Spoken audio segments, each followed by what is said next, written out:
Before we begin the video, if you enjoy what I'm doing here on High Americana, please head on over to Patreon, linked down below, to help support the channel, where you can also request content to be made. At $3,000 a month, this will become a full-time job. Thank you very much. And now, a passage from The Frontier in American History by Frederick Jackson Turner, from Chapter 5, The Ohio Valley in American History. In a notable essay, Professor Josiah Royce has asserted the salutary influence of a highly organized provincial life in order to counteract certain evils arising from the tremendous development of nationalism in our own day. Among these evils he enumerates first the frequent changes of dwelling place whereby the community is in danger of losing the well-knit organization of a common life. Second, the tendency to reduce variety in national civilization, to assimilate all to a common type, and thus to discourage individuality and produce a remorseless mechanism, vast, irrational. Third, the evils arising from the fact that waves of emotion, the passion of the mob, tend in our day to sweep across the nation. Against these surges of national feeling, Professor Royce would erect dikes in the form of provincialism, the resistance of separate sections, each with its own traditions, beliefs, and aspirations. Our national unities have grown so vast, our forces of social consolidation so paramount, the resulting problems, conflicts, evils have become so intensified, he says, that we must seek in the province renewed strength, usefulness, and beauty of American life. Whatever may be thought of this philosopher's appeal for a revival of sectionalism on a higher level in order to check the tendencies to a deadening uniformity to national consolidation, and to me this appeal, under the limitations which he gives it, seems warranted by the conditions. It is certainly true that in the history of the United States, sectionalism holds a place too little recognized by the historians. By sectionalism, I do not mean the struggle between North and South, which culminated in the Civil War. That extreme and tragic form of sectionalism, indeed, has almost engrossed the attention of historians, and it is, no doubt, the most striking and painful example of the phenomenon in our history.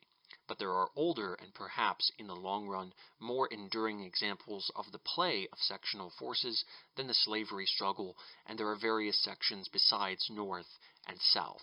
Indeed, the United States is, in size and natural resources, an empire, a collection of potential nations rather than a single nation. It is comparable in area to Europe.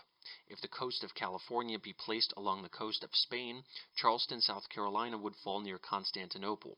The northern shores of Lake Superior would touch the Baltic, and New Orleans would lie in southern Italy. Within this vast empire, there are geographic provinces, separate in physical conditions, into which American colonization has flowed, and in each of which a special society has developed, with an economic, political, and social life of its own.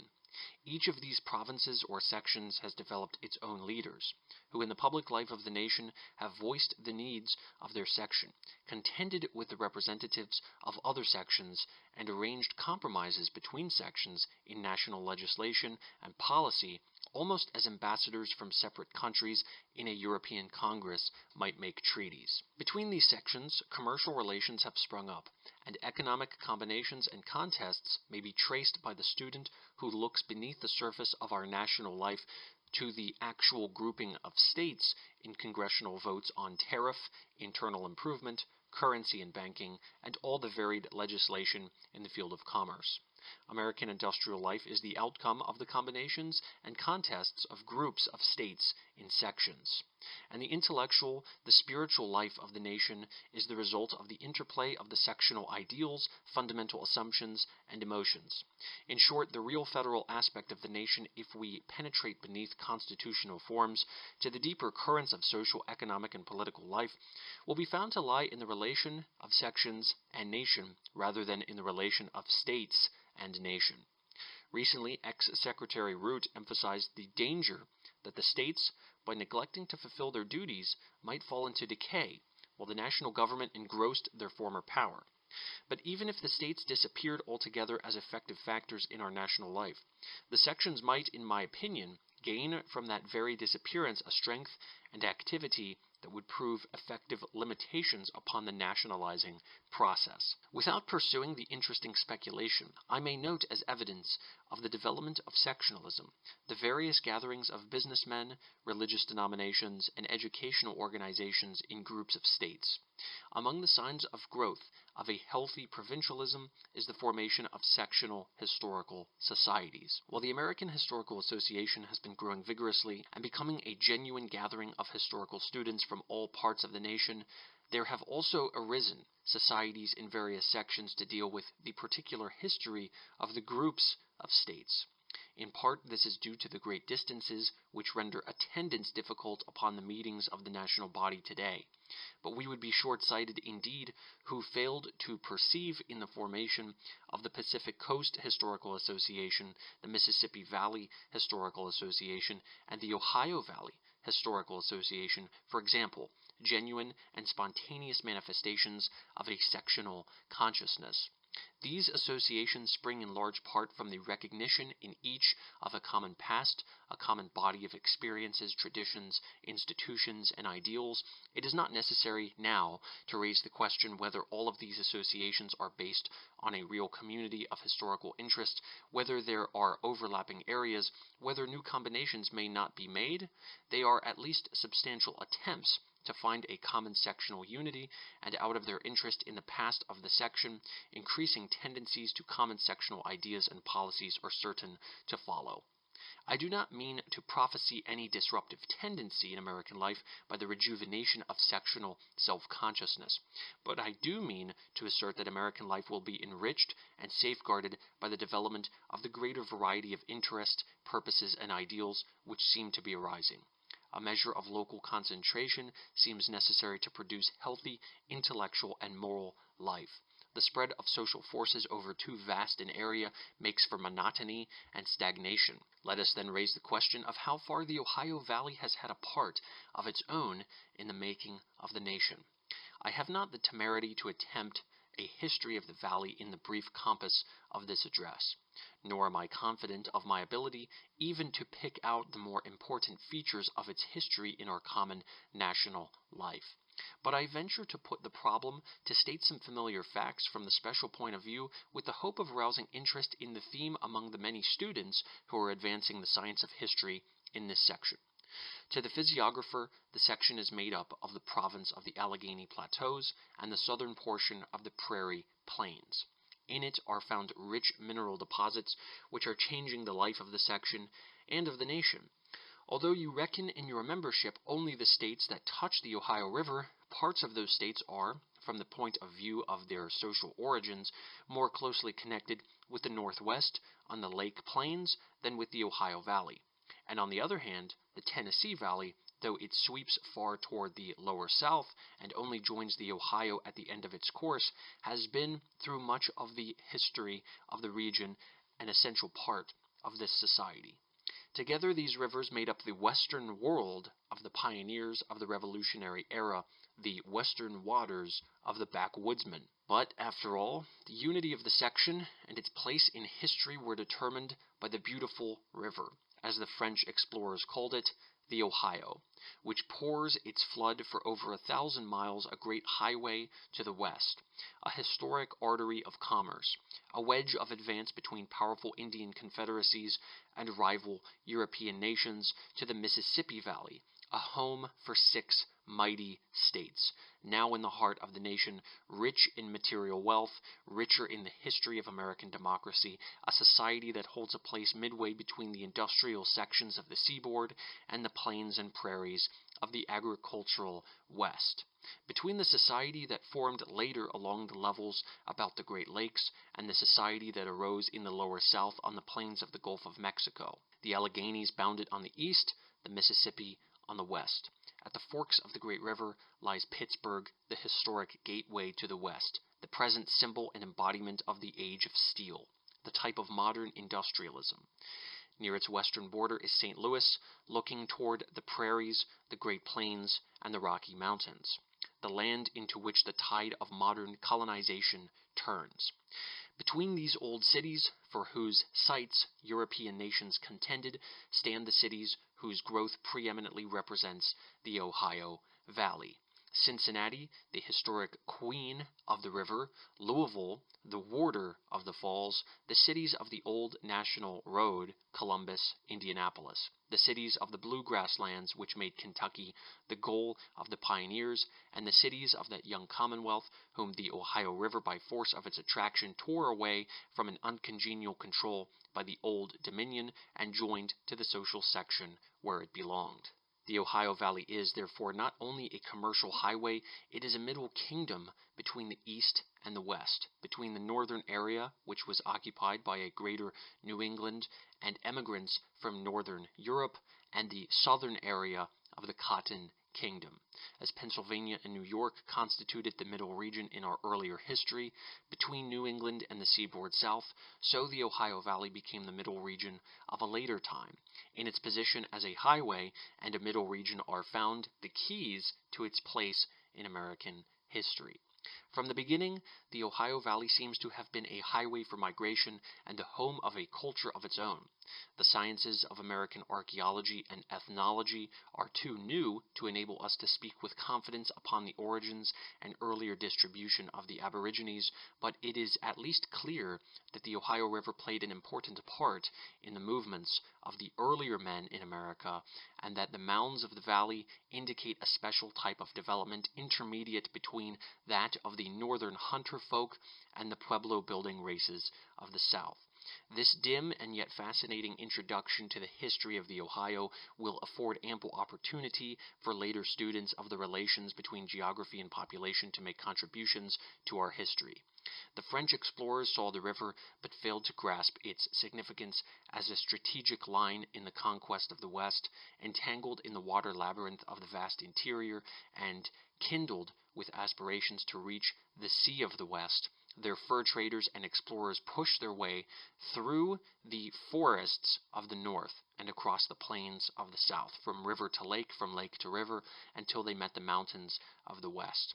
But while they were reaching the upper course of the Missouri and the Spanish outposts of Santa Fe, they missed the opportunity to hold the Ohio Valley, and before France could settle the valley, the long and attenuated line of French posts in the west, reaching from Canada to Louisiana, was struck by the advancing column of the American backwoodsmen in the center by the way of the Ohio. Parkman, in whose golden pages is written the epic of the American wilderness, found his hero in the wandering Frenchman.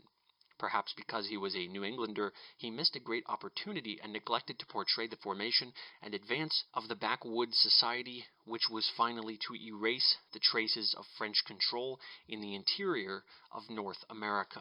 It is not without significance in a consideration of the national aspects of the history of the Ohio Valley that the messenger of English civilization, who summoned the French to evacuate the valley and its approaches, and whose men near the forks of the Ohio fired the opening gun of the world historic conflict that wrought the doom of New France in America, was George Washington, the first American to win a national position in the United States. The father of his country was the prophet of the Ohio Valley. Into this dominion, in the next scene of this drama, came the backwoodsmen, the men who began the formation of the Society of the Valley. I wish to consider the effects of the formation of this society upon the nation, and first let us consider the stock itself. The Ohio Valley was settled for the most part, though with important exceptions, especially in Ohio, by men of the upland South, and this determined a large part of its influence in the nation through a long period. As the Ohio Valley as a whole was an extension of the upland South, so the upland South was, broadly speaking, an extension from the old middle region, chiefly from Pennsylvania. The Society of Pioneers, English, Scotch-Irish, Germans, and other nationalities which formed in the beginning of the 18th century in the Great Valley of Pennsylvania and its lateral extensions, was the nursery of the American backwoodsman. Between about 1730 and the Revolution, successive tides of pioneers ascended the Shenandoah, occupied the Piedmont or up country of Virginia and the Carolinas, and received recruits from similar peoples who came by eastward advances from the coast toward this Old West.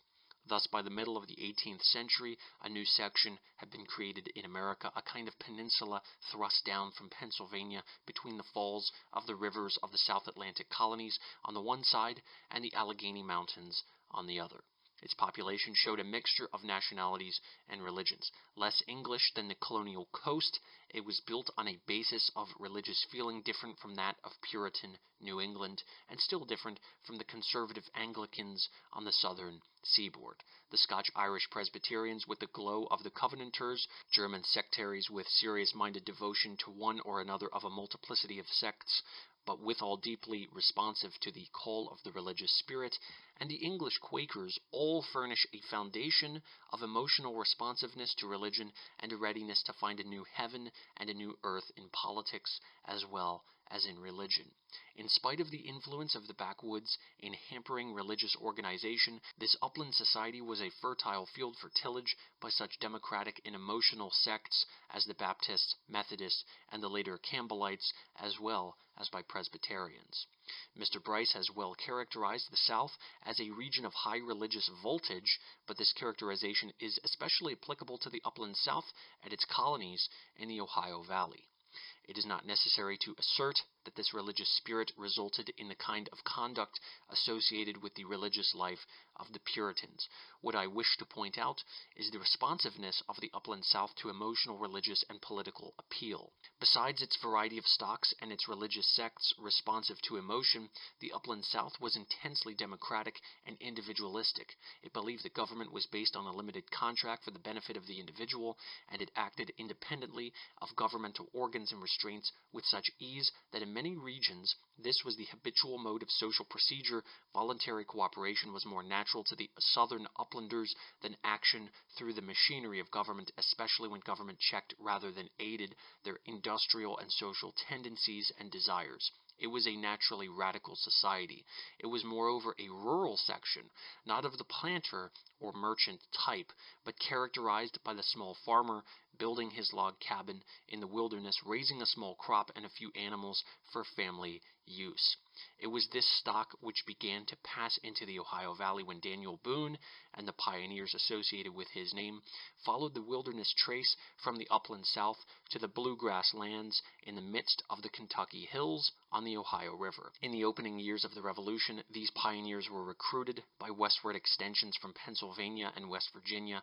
With this colonization of the Ohio Valley begins a chapter in American history. This settlement contributed a new element to our national development and raised new national problems. It took a long time for the seaboard South to assimilate the upland section. We cannot think of the South as a unit through much of its antebellum history without doing violence to the facts. The struggle between the men of the upcountry and the men of the tidewater made a large part of the domestic history of the Old South. Nevertheless, the upland South, as slavery and cotton cultivation extended westward from the coast, gradually merged in the East. On the other hand, its children, who placed the wall of the Alleghenies between them and the East, gave thereby a new life to the conditions and ideals which were lost in their former home. Nor was this all. Beyond the mountains, new conditions, new problems aroused new ambitions and new social ideals. Its entrance into the Western world was a tonic to this stock. Its crossing put new fire into its veins, fires of militant expansion, creative social energy, triumphant democracy. A new section was added to the American nation, a new element was infused into the combination which we call the United States, a new flavor was given to the American spirit. We may next rapidly note some of the results. First, let us consider the national effects of the settlement of this new social type in the Ohio Valley upon the expansion and diplomacy of the nation.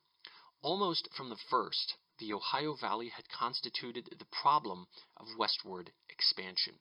It was the entering wedge to the possession of the Mississippi Valley, and although reluctantly the eastern colonies and then the eastern states were compelled to join in the struggle, first to possess the Ohio, then to retain it, and finally to enforce its demand for the possession of the whole Mississippi Valley and the basin of the Great Lakes as a means of outlet for its crops and defense for its settlements. the part played by the pioneers of the Ohio Valley as a flying column of the nation, sent across the mountains and making a line of advance between hostile Indians and English on the north and hostile Indians and Spaniards on the south, is itself too extensive a theme to be more than mentioned. Here in historic Kentucky, in the state which was the home of George Rogers Clark, it is not necessary to dwell upon his clear insight and courage in carrying American arms into the Northwest.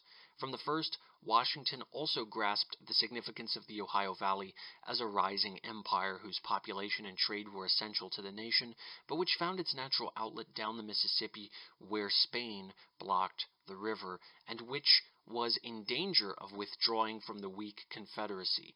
The intrigues of England to attract the valley to herself, and those of Spain to add the settlements to the Spanish Empire, the use of the Indians by these rivals, and the efforts of France to use the pioneers of Kentucky to win New Orleans and the whole valley between the Alleghenies and the Rocky Mountains for a revived French Empire in America are among the fascinating chapters of American as well as of Ohio Valley history.